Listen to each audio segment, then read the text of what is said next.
is the Vintage RPG Podcast, your source for the best in classic and contemporary RPGs. With your hosts, Hambone and Stu.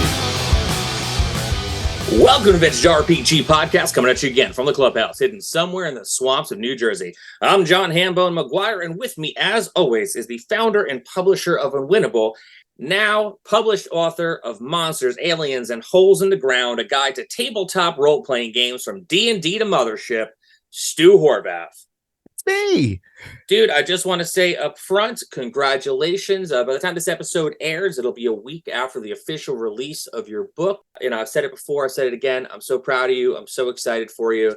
The book is a literal tome, and quite the hefty one at that. So it is 5 pounds. Yeah, we're recording right after the day after the official launch, so it's been a lot.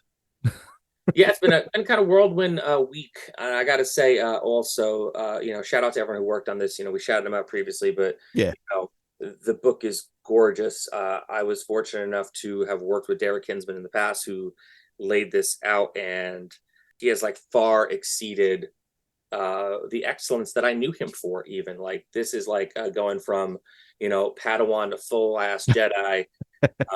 Over the course of how many ever steps it took him to get there. Just beautiful work, man. Shout out to you. I also want to give a quick mention. Last week, we lost a friend of the show, Shane Wellen. And I will say that he was more than a friend of the show. He was actually a friend of mine. And I'm not saying this because I'm looking for sympathy from anybody. There's people who've known him a lot longer and knew him a lot better who deserve that sympathy. I'm saying this because I think it just needs to be known that the RPG community lost one of its most vocal and passionate cheerleaders to cancer. And I'm not going to be speaking out of school on any of this. He was very, very public about posting about it on social media, but I'm heartbroken because of this. He, first year we were doing the show, he, when I say friend of the show, he was a fan. And he was our first fan. He was truly our first fan. And he was like, I want to send you guys something because your show is so awesome. And no one has, to that point, has ever sent us anything. And we were like, yeah, sure. And he sent this massive box that was filled to the brim with snacks, but not just any snacks. Shane was a proud Canadian. And he sent us all the good versions of American candy and snacks, but more flavorful because they're Canadian, pure chocolate, all dressed chips. I sat there and I was like, God, this is the good life. And it was just funny. But, then the pandemic happened. And, he played in a lot of my games. He ran Star Wars for my friends. Like me, he was always willing to jump in a game and invite people to play games. He was fun to play with. He was a riot. He talked to me every day, almost, if not daily, weekly. We spoke, sent messages to each other on Instagram. I never had the pleasure of meeting him in person. We were supposed to meet up at GaryCon last year, but I had a health hiccup and he got cancer. I don't know that we will ever have another person who is not an influencer. I want that to be known. He bought everything that he ever loved by countless RPG creators. He was an outspoken and passionate booster to creators everywhere. And not because he was getting paid to do it, not because he was asked to do it. He did it because he loved it and he genuinely wanted to see the hobby grow and flourish. Because games were his passion. I mean, his handle was Shane Loves Games. And, again, I'm not speaking out of school when I say he had been dealt several bad hands over the last bunch of years, but I've rarely known anyone to handle setbacks like he did with such grace and still show up to anything and everything with that big smile and enthusiasm for what we do as RPG creators. So I've definitely talked to some other people in the hobby, and people are real sad about this. So to his friends and family, I say sorry. And, I hope your hearts heal with time. To him, I say, may the Rainbow Bridge lead you to Gygax's table. And I swear to God, I'll write you a better ending, Shane. But, thanks for listening. And I'll catch you on the flip side.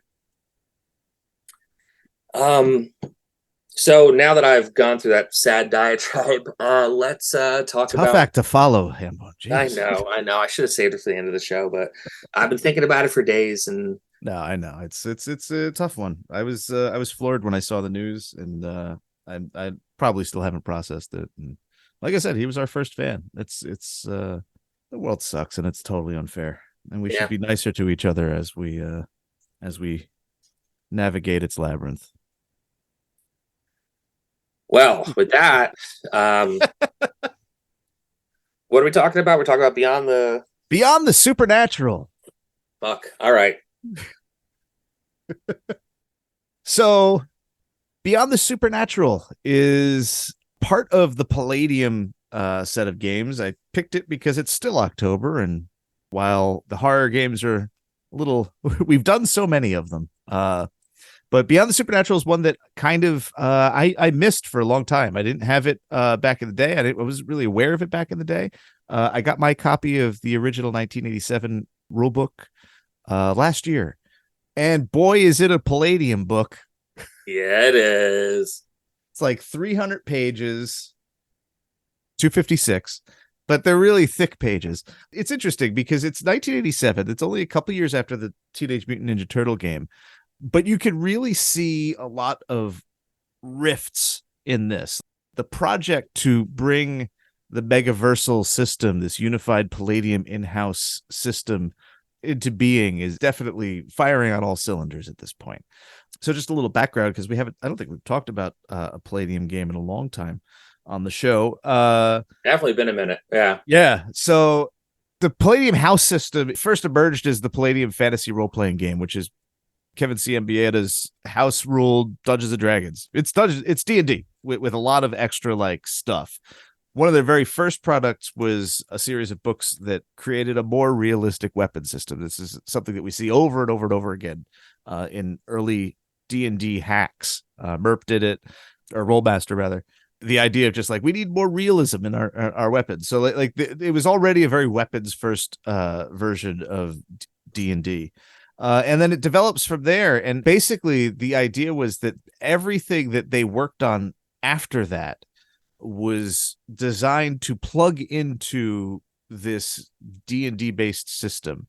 And by the time you get to the 90s and Rifts, a lot of the D&D stuff has been taken out and thrown away in the way that sometimes you can hot rod a car, right? Well, that engine isn't good, but I'm keeping the body. And that's sort of what the Palladium Megaversal engine is. It's a very, very large hot rod that explodes. And Beyond the Supernatural is one of the big steps in that it takes the traditional D&D memorize your spells.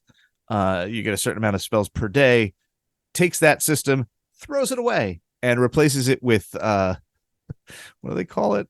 It's the potential psychic energy system, PPE.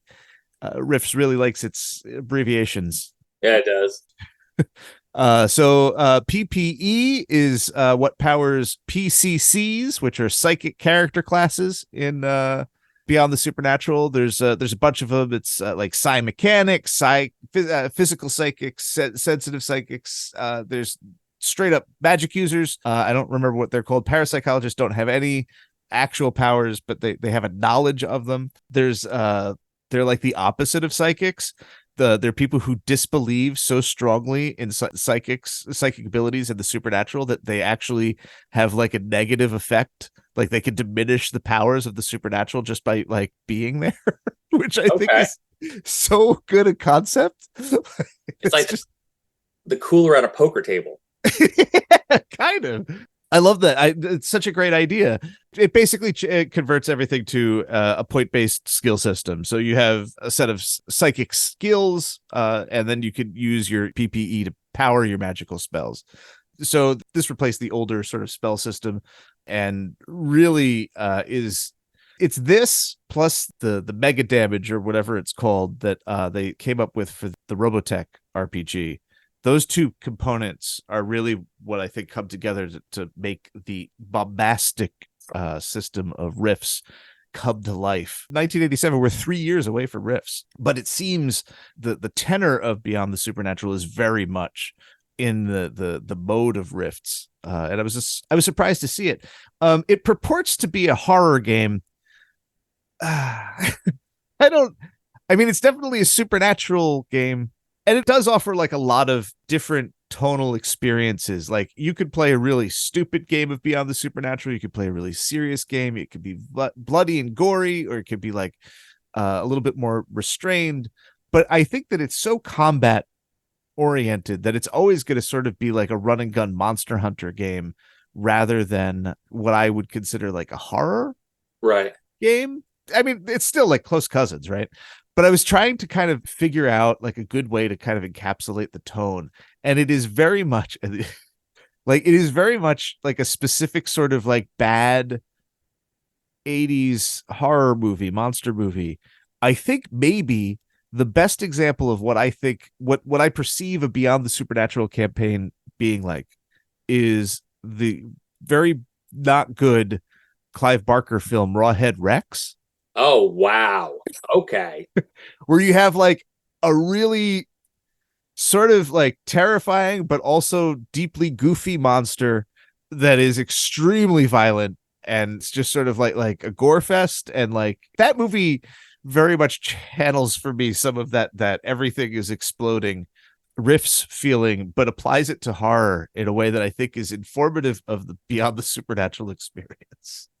You know, it's funny. I wish I could credit whoever I heard say this recently. And forgive me if it was you. I mean, my brain has been pudding for like weeks with the wedding and everything else. But sure. that horror is not a genre; it's a theme, right? And I love that idea because when you think about horror, there are it's like a veritable Baskin Robbins of horror flavors out there. You know, like. You've got like atmospheric horror, you've got cosmic horror, you've got slasher horror, you've got found footage horror, you've got torture porn like Saw. Like, you know, there's so many different styles out there, you know, teen drama horror, things that appear on the CW channel, for instance, lots of abs and cheekbones. But yeah, Buffy is horror, right? Like, yeah, it is. And like, you know, kid adventure horror. But ultimately, when you break it down, horror is genuinely, we've talked about this before on the show, horror is hard to do. Horror is hard to get across in that like spooky, atmospheric, you know, trying to get a person to immerse themselves in that world. And I you know, I've said it before, I'll say it again, you always did a fantastic job with that and Cthulhu style games for us, where sure, we constantly were like, we need to kill it with fire, but like up to that point where we need to kill it with fire, you would get us fearful enough that we needed to realize we needed to kill it with fire, and that's not easy to do. So I think most horror RPGs really do lend themselves to the running gun, let's kill some monsters, let's try not to die, you know, final girl trope of it all. Whereas like it really does rely on the game runner, the keeper of secrets, you know, whoever you're doing this with to get you to that point and to take these source books and take all the flourishes and all the bells and whistles and find a way to make it into a cohesive story. So, you know, I think like a book like this kind of excites me because it might, you know, it sounds like to me have like a lot of those different like, oh shit, I didn't think of it like that kind of things.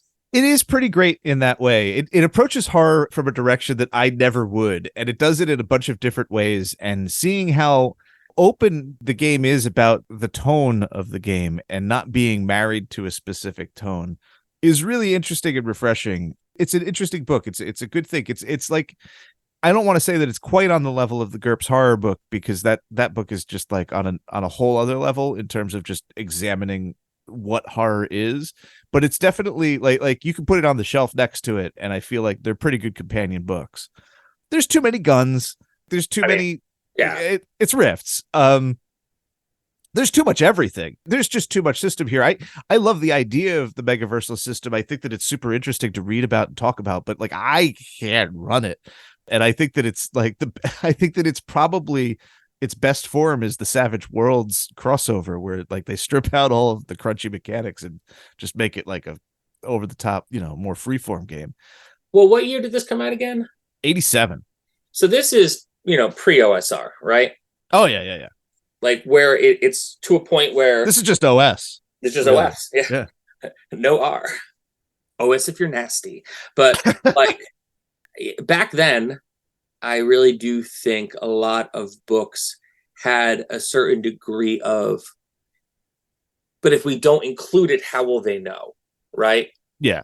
Because remember, 87, the hobby's still pretty new. You know, it's only been around for 10 years. So, there's nothing on TV, the internet, like TikTok, where, if you're kind of looking for GM tips or, kind of thoughts and different kind of like vibes on it, like outside of like a fanzine or a magazine, like there's no resource for that. So I think the books had to be that resource where like they kind of were like, we have to tell them everything. We have to put it down on paper so they can understand it and digest it and do the thing. Whereas like now, less is more. And it really does fall more on the creativity of the person running the game, where like you're constantly getting hacks on hacks and hacks to try to make a rule set simpler and simpler and simpler, where you're going to rely more on the media that you've consumed throughout your lifetime and rely more on, the experience of telling the story than you are like on page 347, it says this. Yeah, no. And you bring up a good point that the idea of like the comprehensive rule book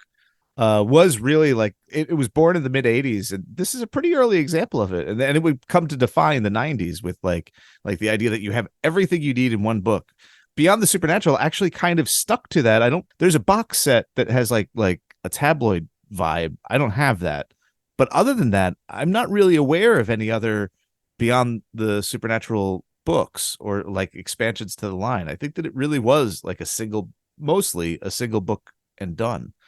Until the second edition. The second edition is directly plugs into it's like 2006 or something, and it directly plugs into the larger Rifts ecosystem. I have to say, I've saved the best for last. We've talked a lot about horror, but the real reason you want to buy this book, aside of reading it or playing it, is, as usual, the art. Yeah, Palladium generally has excellent art, I think. Kevin Long sort of defines a lot of the Rifts look, the Palladium style. For a while he's in here, and this is one of the very few Palladium publications where I'm just like, oh man, Kevin Long kind of outclassed. Really? Yeah, he excels at like really technical drawing. So like I think that like his mechs and his body armor, that stuff, I think that he's fantastic. And he's left sort of like swaying in the breeze because like all these people are just wearing like regular clothes. The fact that this is like set in a modern contemporary setting is a detriment to his art style, I think. A lack of whimsy. Yeah. But they make up for it because so on the cover is a Richard Corben painting, which I'm not sure that Richard Corben did any other actual RPG work outside of this. I love that guy's art. He did a lot of the American covers of the Lone Wolf game books, but this is the only example of Richard Corben role-playing game art that I can think of off the top of my admittedly foggy brain. And inside, boy howdy, Kevin Long didn't have a hope. Stephen R. Bissette basically does the entire book. Bissette is a comic artist by trade. Yeah. Like just an absolute master of horror, worked on Swamp Thing for a long time, did a lot of the concept artwork for the Dungeons & Dragons LJN toys in the earlier 80s, and some D&D actual work along with Tim Truman. But here he is just let loose and does it's just like page after page of delicious, real heavy blacks. Everything's gooey and gross and like tattered and dark and violent, and he's just a fantastic horror artist, and this is like a whole book of that. And on that level, you could put it right next to that bestiary for the Atlantis game that Bill Sienkiewicz did all the art for. Like they just have that same treasure trove vibe where like you're just getting so much art from this single artist and it's so good. And just how did this even happen? So worth it for the art alone, which I feel like is something I say a lot, but extra so for Beyond the Supernatural. I think that if it costs a lot, it's probably because of that on the secondhand market. Well, very cool. Studio, any final thoughts on Beyond the Supernatural? Yeah, there's another thing that's in here that directly kind of feeds into riffs, and I almost forgot about it, but they have some musings on ley lines. That's cool. Yeah, and they have some rundowns of some mysterious sites around the world, like Stonehenge and the pyramids and etc. That sort of taps into the late 80s, early 90s vibe of the unknown as a subject of inquiry. And then the riffs themselves, that they are born out of the ley lines, or they're not actually ley lines. They're uniquely defined in the fiction of riffs, I believe. But they're basically ley lines, and that's what the rifts are, is the tears along these magical currents. But that's another thing that's really defined in Beyond the Supernatural 3 years before rifts. Very cool. Well, this is another amazing episode of the Vintage RPG Podcast. Stu, where can people find you on the internet? On the internet? I don't care about the internet. I'm on Instagram on the internet, but you can find me in bookstores. Holy crap! So I went over to Barnes Noble, and it's right there. They faced it out and everything. It's mind-blowing. My name on a book in a bookstore. Oh, delightful. Folks, don't sleep on this book. And not just saying that because Stu's my co-host and at this point, lifelong friend. I'm saying this as a fan of RPGs and the history of RPGs. Because as you know, I know nothing when I show up for these shows, but I learn more as I go. There's even more to learn in these books. Monsters, Aliens, Holes in the Ground, on store in all your favorite bookstores. And if they don't got it, ask them to order it. You could find me on the internet at John McGuire RPG. I'm on the Twitter. I'm on the Instagram. I'm on the Blue Sky. I think I'm on a TikTok, but I'm somewhere. Anywho, dudes, my latest Kickstarter for 3-2-1 Action, The Hotel Exorcist, is live. Go check it out. It's going to be a killer story. You get to play a team of exorcists that go to a sleepy resort town to deal with some, we'll just say, guests who stayed over their checkout time. It is awesome. It's on Kickstarter right now. It's going through Halloween. If you would, go check it out. If you like the show, don't forget to rate, review, and subscribe. Your reviews really do help other listeners to find us. If you really like the show, want to become a patron, patreon.com/vintagerpg. We got a behind-the-scenes look at whatever Stu's working on currently because he wrapped up Monsters, Aliens, and Holes in the Ground. We have a tier where I will run a RPG for you every month. One where Stu runs an ongoing West Marches campaign. We get early release episodes for as little as $1 a month. You get them on Friday or at some point on Saturday, depending on when in the week we record these episodes and when our sweet editor pal Alex gets them back to us. And we have a killer Discord community, and I can't speak highly enough about this. It's an oasis from the rest of the world that we'd love for you to be a part of.